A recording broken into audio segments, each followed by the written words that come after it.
개관하는 시간을 좀 갖겠습니다. 1장 사무엘상 1장 1절 2절만 보도록 하겠습니다.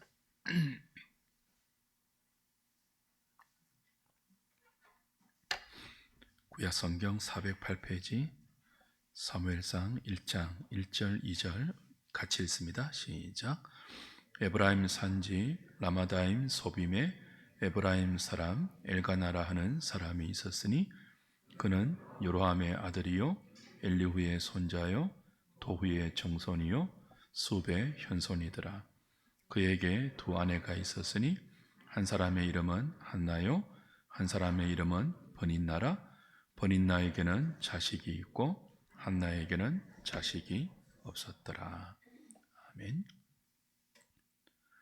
사사기 룻기에 이어서 사무엘상을 볼 차례입니다.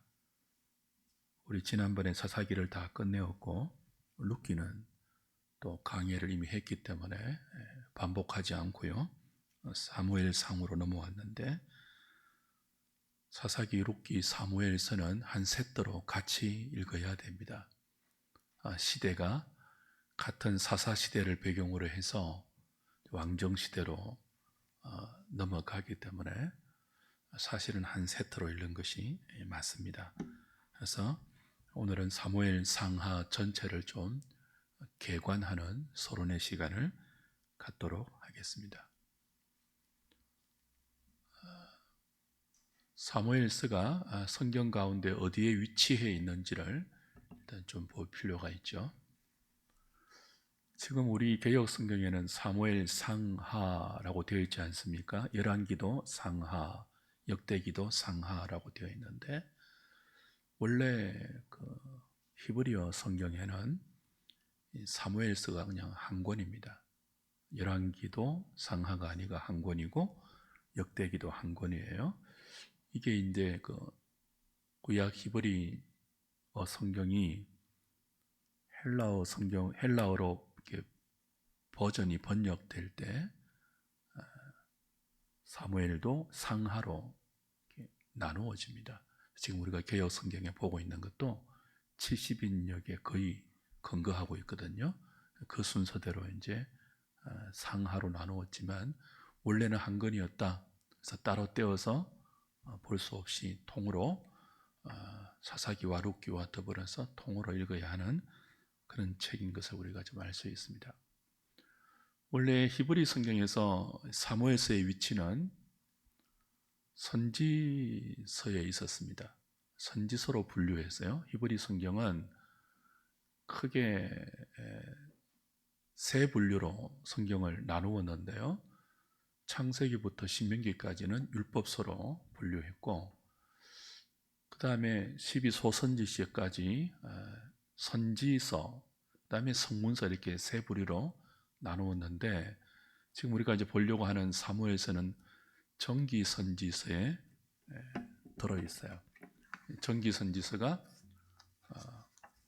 우리 지금 개역 성경에는 역사서로 분류하고 있는 여호수아, 사사기, 사무엘, 열왕기를 전부 역사서로 분류하지 않고 무엇으로 분류했다고요?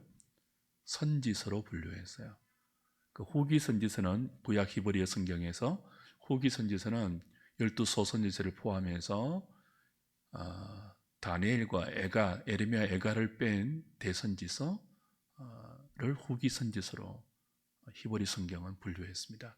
나머지 이제 시가서와 개역 성경에서 우리 역사서로 분류했던 것들을 성문서 그렇게 구약 성경은 분류했는데요. 히브리 성경은 분류했는데요. 그 히브리 성경에서 지금 우리가 보는 사무엘서의 위치는 역사서가 아니라 어디에 위치해 있다고요? 선지서에 위치해 있어요. 정기 선지서에 위치해 있어요. 지금 우리가 보는 개역 성경에서는 70인역을 많이 따르고 있기 때문에 70인역이 분류한 것대로 사무엘 상하는 역사서에 들어있죠. 결국 사무엘서는 크게 보면 역사서예요. 그 역사서인데 그 역사서의 성격이 선지서의 성격을 띤 역사서다. 그렇게 볼 수 있습니다. 그 선지자적 역사를 담고 있는 것이 사무엘 상하예요. 그 선지자적 역사가 뭐냐 하는 것을 좀 이해할 필요가 있겠죠. 그 역사 자체가 우리에게 계시하는 바 선지자적 요소가 있다는 겁니다. 특별히 후 세대들에게 언약의 하나님께서 자신의 언약 백성을 어떻게 인도하셨는지를 역사를 통해서 이렇게 열어주시죠. 계시하셔서 미래의 전망을 우리에게 보여주는 그런 역할을 하는 역사서가 선지자적 역사라 이렇게 말할 수 있을 것입니다.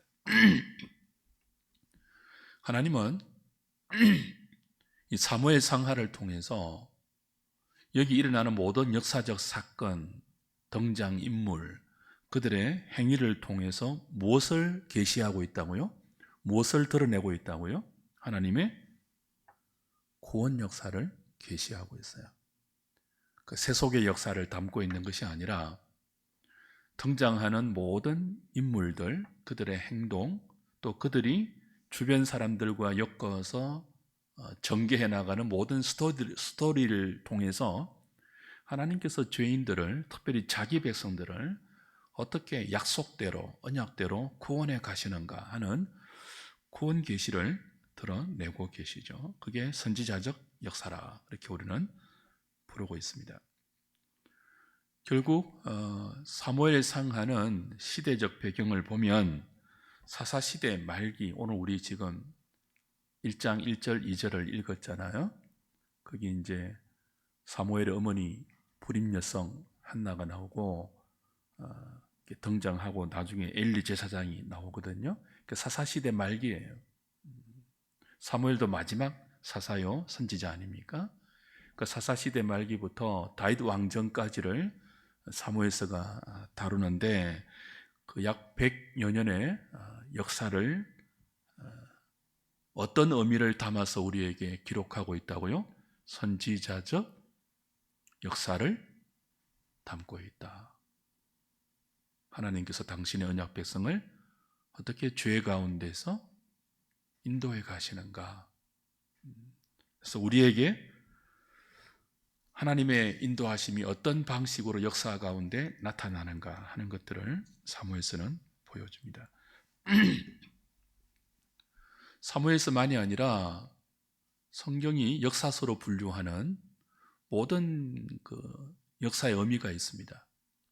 우리가 학교에서 배우는 세속사의 의미와는 조금 다른 특징이 있죠. 성경 역사는 크게 두 핵심으로 나눌 수 있습니다. 하나는 인간의 역사인데 죄인된 인간의 역사예요. 어떻게 타락한 아담 이후로 인간의 죄성이 역사를 통해서 끝없이 심화되어 가는지를 성경의 역사는 보여줍니다. 그러니까 인간의 문명의 발달사를 보여주는 것이 아니라 무엇을 보여준다고요? 아담 이후 타락하여 죄와 불순종에 종되어 있는 인간들이 어떻게 죄를 심화시켜 가는가, 역사라는 무대를 통해서 인간의 죄성이 얼마나 여과 없이 폭로되는가 하는 것들을 성경 역사는 보여줍니다. 우리가 성경 역사를 보면 무엇을 알 수 있다고요? 타락한 인간의 죄성의 깊이를 알 수 있습니다.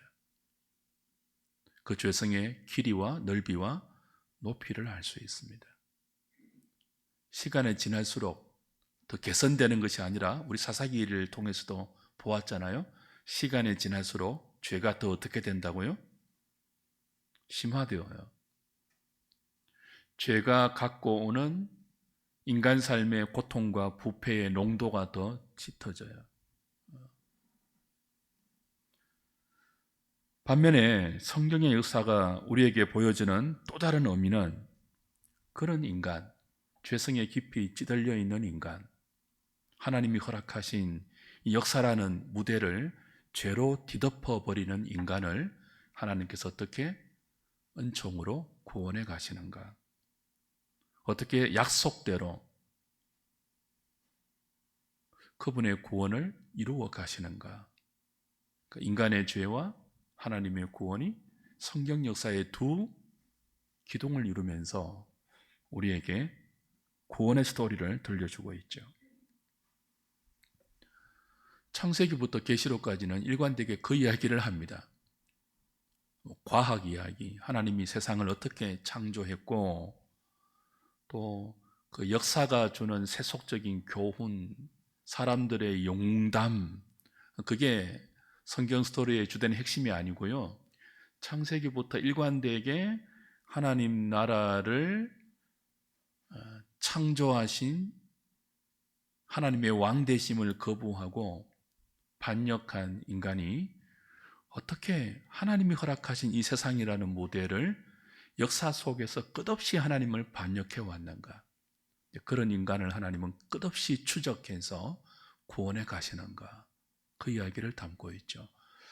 그러므로 성경을 통해서 우리의 어떤 그 호기심, 지적 호기심, 과학적 탐구심, 그런 시각으로 접근하는 것은 답을 얻지 못해요. 성경 역사가 주는 의미를 바르게 이해할 필요가 있습니다. 특별히 지금 우리 사사기와 룻기와 사무엘서를 한 세트로 읽어야 한다고 하지 않았습니까? 왕이신 하나님께서 종살이 하던 이스라엘을 불러내었죠. 모세를 통해서 불러내고 시내산에서 언약을 주셨지 않습니까? 공식적으로 이스라엘을 당신의 언약 백성으로 삼으셨어요. 그리고 약속의 땅에 들여보내주셔서 그 언약 백성으로 살아갈 때 누리는 생명의 복을 열방 가운데 흘려보내기를 원하셨죠. 하나님이 왕이 되고 이스라엘은 그 하나님의 복된 백성으로, 인간이 왕이 된 다른 나라와 어떻게 비교되는 아름다움을 생명으로 흘려보내는가 하는 것이 하나님 나라의 특징 아닙니까? 그 하나님 나라의 왕 되신 하나님의 백성 삼으신 기대요, 목표와 의도 아닙니까? 근데 우리가 사사기를 통해서 보았듯이 이스라엘은 그 약속의 땅에서 하나님의 약속대로, 기대대로, 의도대로 살지 않았죠. 가나안의 죄를 정복하고 하나님 나라의 새로운 문화를 창조해서 거기서부터 샘솟듯 나오는 생명을 흘려보내지 않고 오히려 뭐가 됐습니까? 가나안 원주민들의 동화되었죠. 가나안화되었죠. 세속화되었죠. 그래서 하나님은 왕으로 삼지 않고 자기 소견에 옳은 대로 살았죠. 이런 사사시대를 배경으로 해서 사사기와 룻기와 사무엘서는 그런 자기 백성을 하나님께서 어떻게 왕이 되셔서 인도해 가시는가, 하나님 백성으로 인도해 가시는가, 사사시대에서 왕정시대로의 전환이 주는 신앙적 의미가 무엇인지를 분명하게 보여줍니다. 사사시대에는 사사를 통해서 구원해 가셨죠.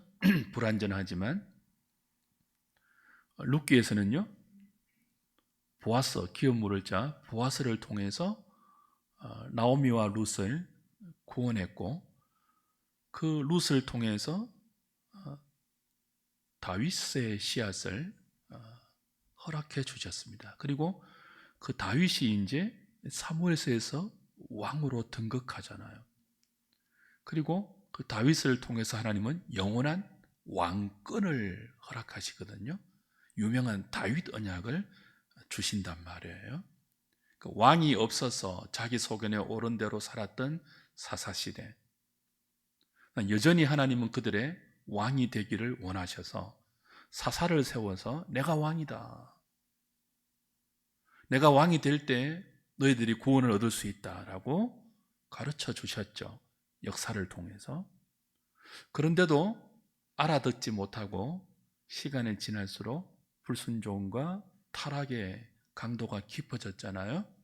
그 속에서도 하나님은 누구를 허락하신다고요? 기업 물을 자 보아스, 룻기에서, 그죠? 그 보아스를 통해서 하나님의 은혜가 어떻게 자기 백성들에게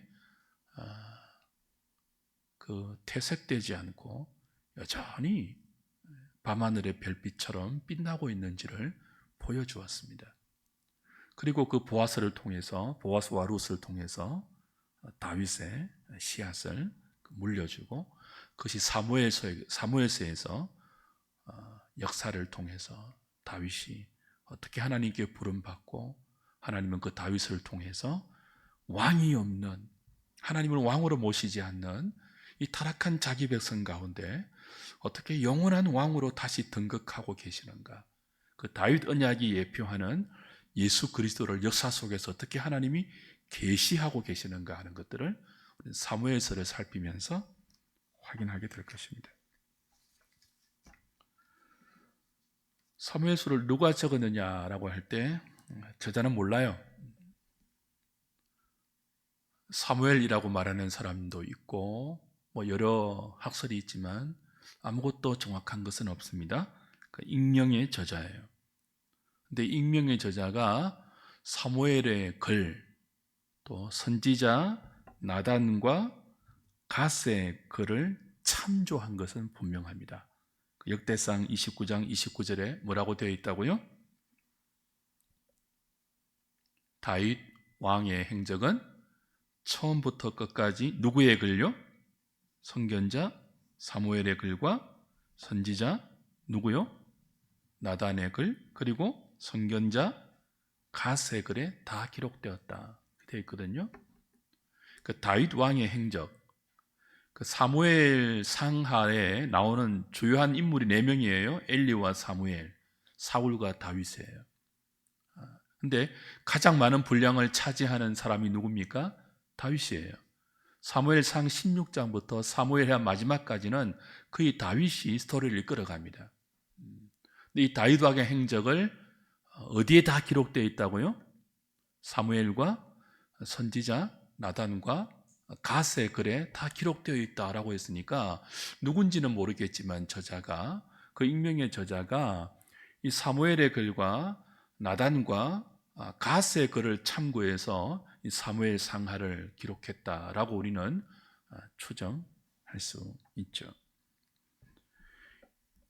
여기 주요 인물들을 보면 그 시대적 배경을 우리가 추정할 수 있는데요. 4명이 주요 인물이라고 했죠. 엘리, 사무엘, 사울, 다윗입니다. 엘리와 사무엘은 사사시대 말기예요. 다윗은요, 사무엘설에 솔로몬 이야기는 나오지 않거든요. 그러니까 다윗의 왕정 말기까지가 사무엘의 시대적 배경임을 알 수 있습니다.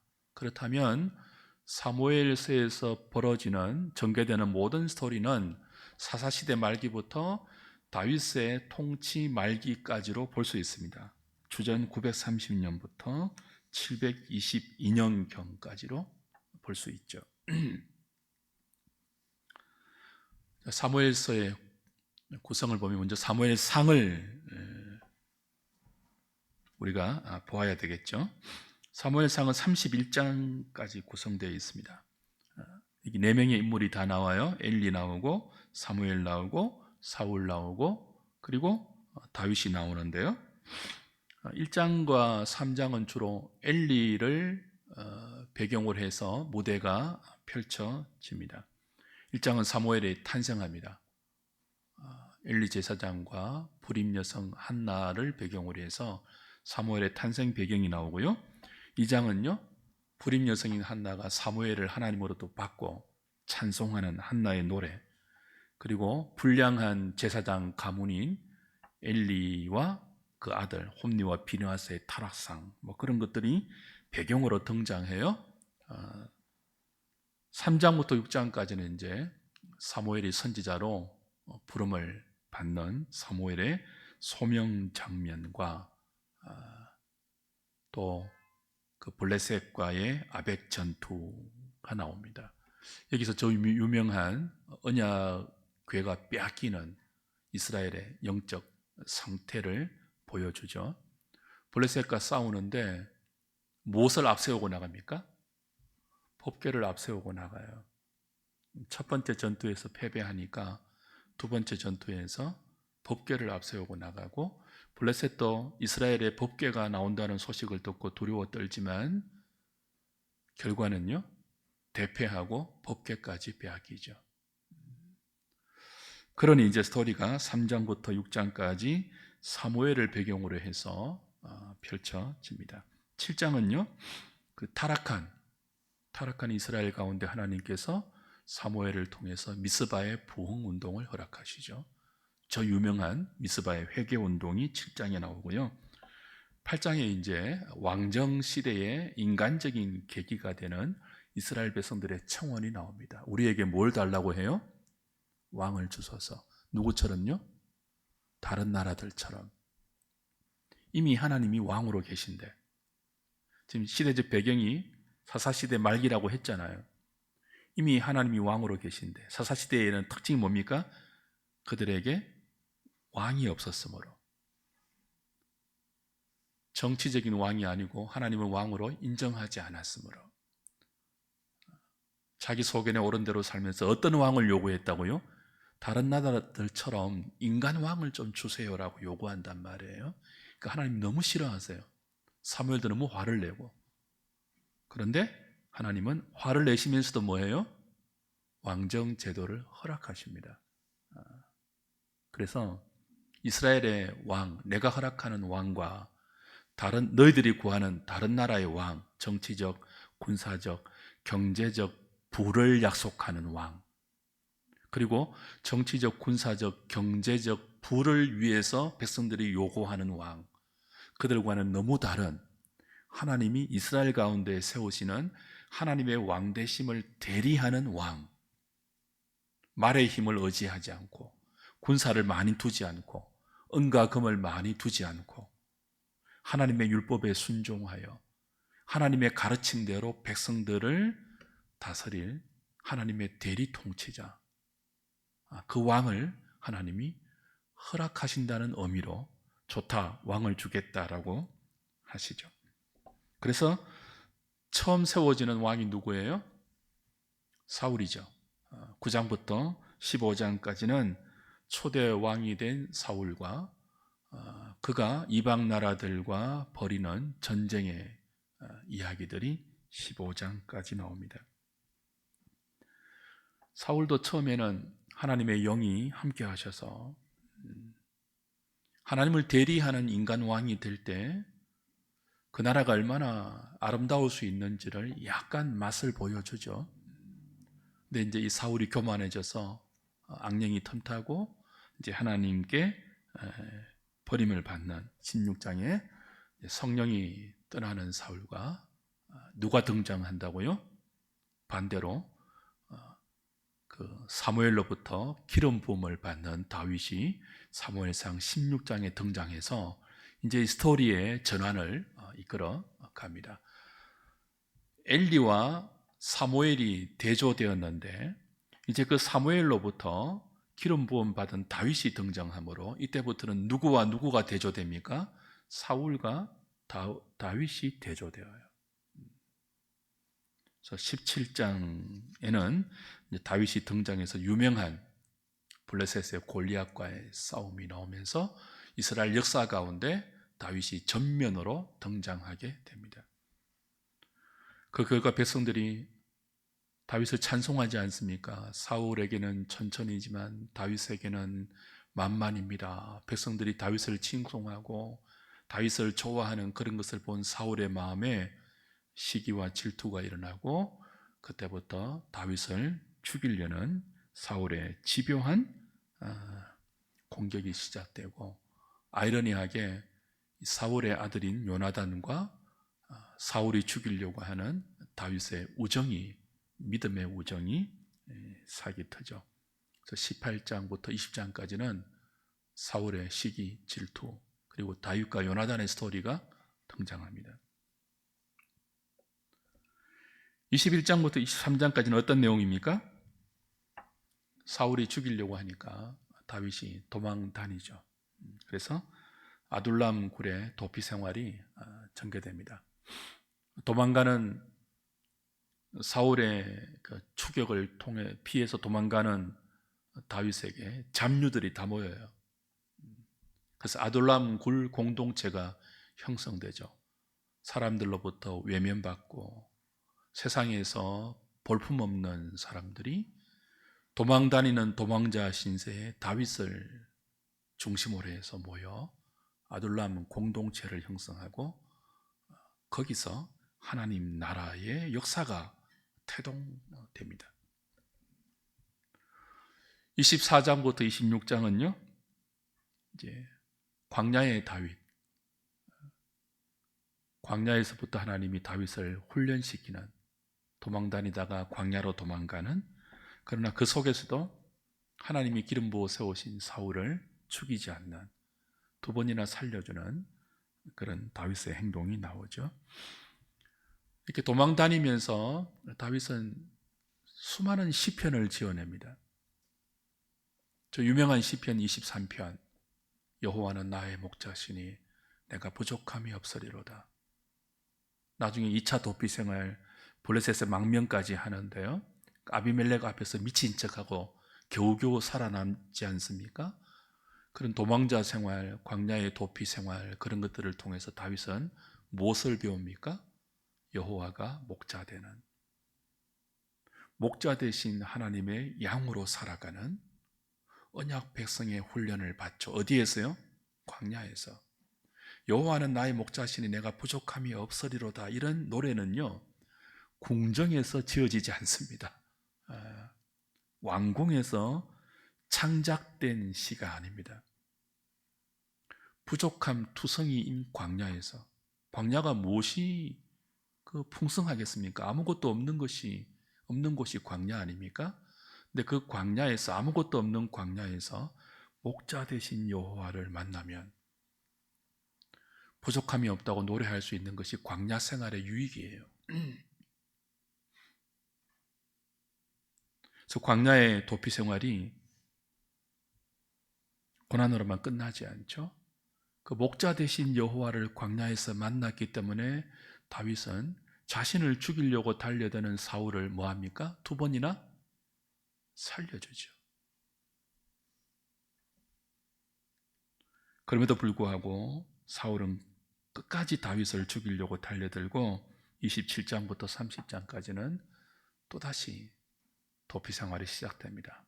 십광야로 또 갔다가 이제는 유대에 더 이상, 광야까지도 다 이렇게 잡으러 오니까 더 이상 도망갈 곳이 없으니까 원수의 나라 블레셋까지 숨어 들어가죠. 그래서 아비멜렉에게 망명까지 하는. 그러다가 31장 가면 이제 길보아 전투가 벌어지고, 그렇죠? 다윗이 블레셋의 편에 서서 싸우려고 해도 아비멜렉이 거절하고 그 전투에서 사울은 죽게 됩니다. 그렇게 사무엘상이 끝납니다. 사울의 죽음으로 끝나요. 16장까지는 사울이 왕성하게 초대 왕으로 활동하다가 16장부터 그에게 악신이 들고 성령이 떠나가고 오히려 기름 부음 받은 다윗이 등장해서 어떻게 합니까?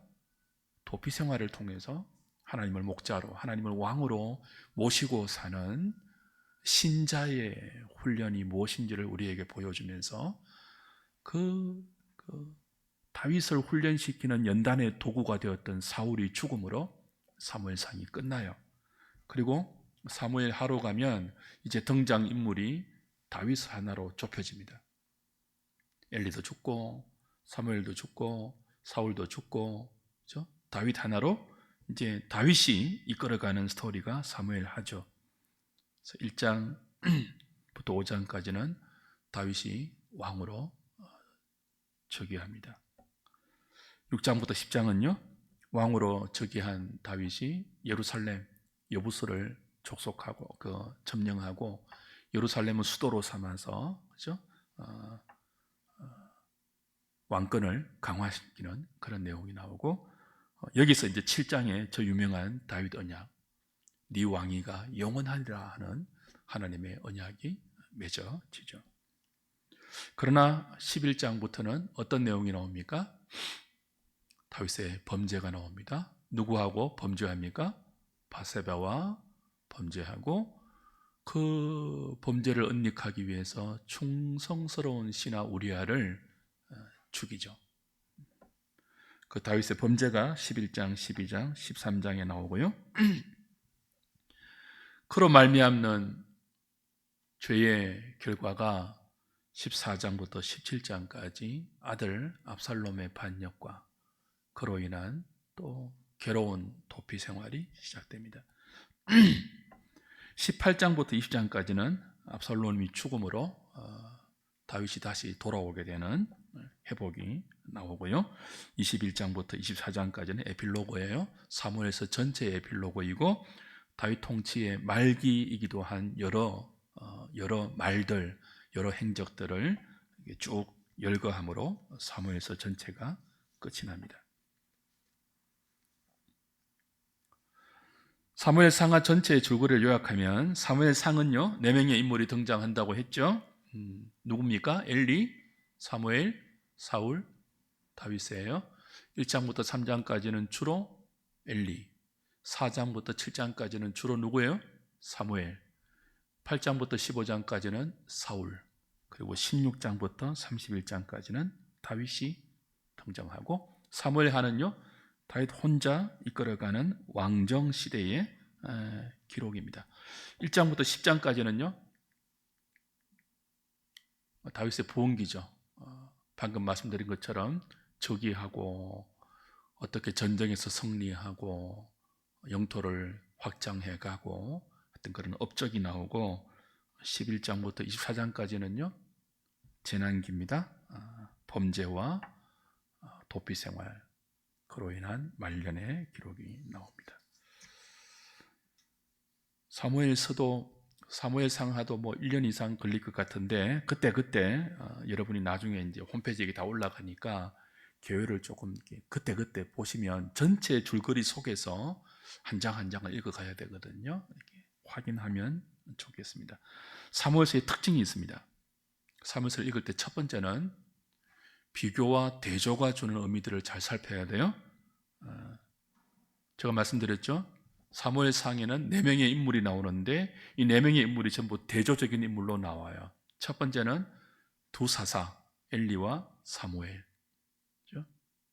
엘리는요 부정적인 사사로, 사무엘은요 긍정적인 사사로. 그래서 누구의 길을 따를 것인가 라고 우리에게 도전하죠. 왕은요 사울 왕과 다윗 왕을 대조해요. 그래서 누구의 길을 갈 것인가? 엘리의 길, 사울의 길을 갈 것인가? 사무엘과 다윗의 길을 갈 것인가? 심지어 그 주변 인물들까지, 사울의 주변 인물, 다윗의 주변 인물까지 대조해서 우리에게 묻고 있죠. 신자라면, 하나님을 왕으로 모시고 사는 성도라면 어떤 길을 가야 하느냐? 우리에게 도전하고 있습니다. 두 번째는 사무엘서가 사사 시대에서 왕정 시대로 넘어가는 전환을 보여주고 있지 않습니까? 그러니까 하나님께서 인간 왕을 세우시는 것을 굉장히 싫어하셨거든요. 그런데도 허락하시지 않습니까? 그 왕정을 허락하신 목적이 뭐냐라고 할 때 아까 말씀드렸죠. 다윗 언약을 주기 위해서요. 사실은 다윗 왕을 세우기 위해서예요. 이 세상 왕과는 다른 참된 왕 대신 하나님의 통치를 대리하는 인간 왕, 그 모델로 다윗을 세우고 그 다윗에게도 뭐예요? 범죄한 사건이 있음을 우리에게 밝히 보여서 아무리 선한 왕이라도 인간에게는 하나님을 대리할 수 있는 그런 지도자, 그런 통치자가 없다는 것을 뼈저리게 교훈하죠. 사무엘서는 결국 다윗으로 끝이 나지 않습니까? 그 사사시대 왕이 없어서 자기 소견에 옳은 대로 살았다는 그 핵심으로 시작해서 다윗의 왕위가 영원할 것이라는 다윗 언약으로 끝이 나는 것이 사무엘 역사인데, 이 사무엘서가 보여주는 역사의 결론은 결국 다윗이 예표하는 그리스도를 보여주는 선지자적 역사예요. 우리에게 그리스도를 계시하는,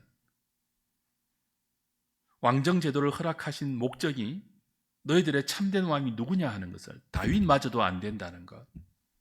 나중에 이제 열왕기나 역대기는요, 특별히 열왕기는요, 북이스라엘 왕과 남유다의 왕들을 쭉 열거하지 않습니까? 너희들이 구한 인간 왕의 한계를 보아라. 아무리 선한 왕이라도 다윗 왕에 비하면 조족지혈이고, 다윗조차도 뭐예요? 사무엘서에서는 범죄하여서 광야의 훈련을 받아야 하는, 고난의 기간을 통해서 하나님을 왕으로 모시는 그 영적 연단을 받아야 하는,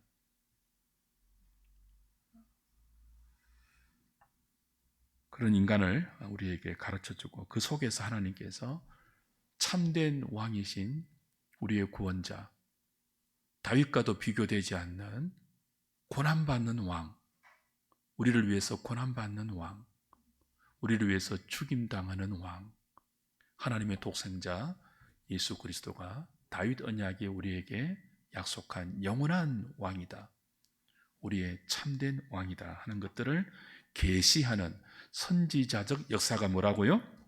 사무엘서예요. 결론입니다. 사무엘서는 같이 읽을까요? 시작. 사무엘서는 하나님께서 우리의 왕이 되시기 위하여 역사를 사용하신다는 사실을 보여준다. 굉장히 중요한 거예요. 하나님 무엇을 사용하신다고요? 역사를 사용하세요. 당장 우리에게 왕이 되실 수 있잖아요, 하나님께서. 그죠? 전능자인데. 근데 불완전한 인간을 왕으로 세우시는 것을 허락하셔서, 역사 속에서 허락하셔서 그 인간 왕이 벌이는 수많은 비극들을 우리가 경험하게 하십니다. 그 속에서 하나님의 왕된 통치의 소망을 품게 만들어요. 역사 속에서 그걸 가르쳐 주세요. 뚝딱하지 않고 하나님의 좋으심을 그냥 뚝딱 보여주셔가지고 누구나 하나님 앞에 당신이 왕입니다라고 항복하고 그 하나님의 통치를 단번에 받아들이도록 하지 않고 긴 역사, 고통의 역사, 그 역사를 통해서 하나님이 왜 왕이 되어야 하는지를 우리 뼛속까지 가르치신다고요. 우리는 역사서를 보면서 뭘 배워야 합니까? 신자의 인생도 그렇다는 것을 배워야 합니다. 우리는요, 어떤 죄성을 가지고 있다고요? 우리가 왕이 되고 싶은 죄성을 가지고 있습니다. 아담이 그랬잖아요. 하나님처럼 되려고, 하나님처럼 눈이 밝아지려고, 하나님께 반역하고 언약을 깨트렸지 않습니까?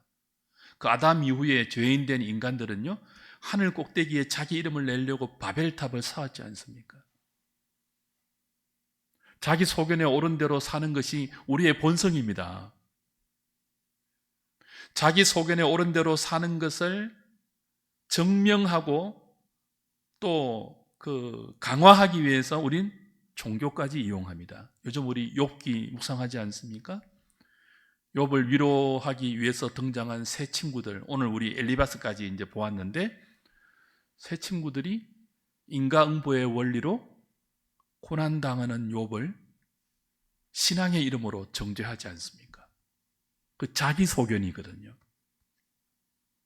자기 소견이라고요. 그 자기 소견의 옳음을 증명하기 위해서 신앙까지 동원하는 게 인간이에요. 이런 인간이, 자기가 왕이 되어서 왕 노릇하려고 하는 인간이 그 왕된 자리에서 내려와 하나님을 왕으로 모시는 것이 뚝딱 되지 않습니다. 우리 인생 전 시간이 걸립니다. 그걸 역사가 보여주는 거예요. 하나님이 뚝딱 하지 않는다고요, 구원을. 내가 너희들의 왕이다라고 뚝딱 하시지 않는다고요. 역사 전체를 통해서 그 인간 왕이 다스리는 그 아픈 실패와 그 고통과 불행, 그것들을 낱낱이 경험하게 하시고, 그 속에서 우리 스스로 우리가 왕이 되어서는 안 되겠습니다. 하나님이 제발 우리의 왕이 되어 주세요라고 절규하도록 만드는 교훈의 무대가 역사예요. 우리 신자 인생도 그렇습니다. 신자 인생도 우리를 뚝딱 구원하지 않아요.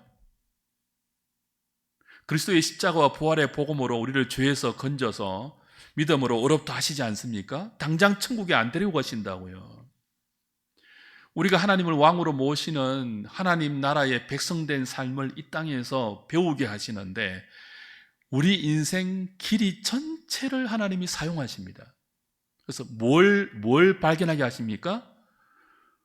내가 구원받은 성도임에도 불구하고 끝까지 자기 소견에 옳은 대로 사는 죄성을 가진 정말 답도 없는, 하나님 아니면 정말 소망도 없는 뿌리 깊은 죄인인 것을 우리 인생 전체를 거기서 똑똑히 확인하게 하세요.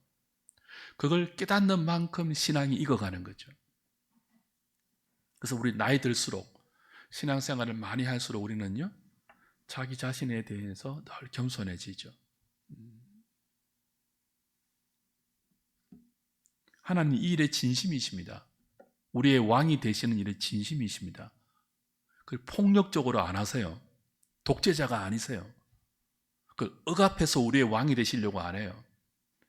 자발적으로 우리가 진짜 항복하고 하나님께 자신이 왕된 자리에서 자기가 왕이 되어서 펼쳐가는 인생의 비극을 자기 온몸으로 다 겪게 만들고, 그래서 뭐 한다고요?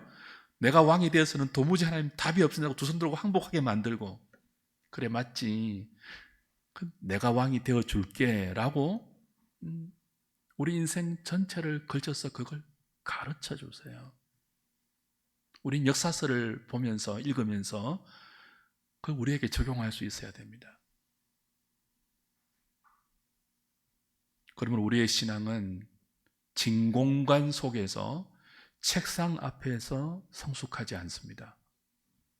역사라는 시간과 공간이 주어진 우리 인생이라는 무대 전체 속에서 우리는 온갖 풍파를 겪으면서 실패와 좌절과 때로는 하나님의 위로와 또 이게 상주심과 그 모든 것들을 겪으면서 인생에 대해서 이런 우리를 은혜로 이끌어 가시는 하나님에 대해서 배워가는 것만큼 익어가죠. 그래서 하나님께 항복합니다.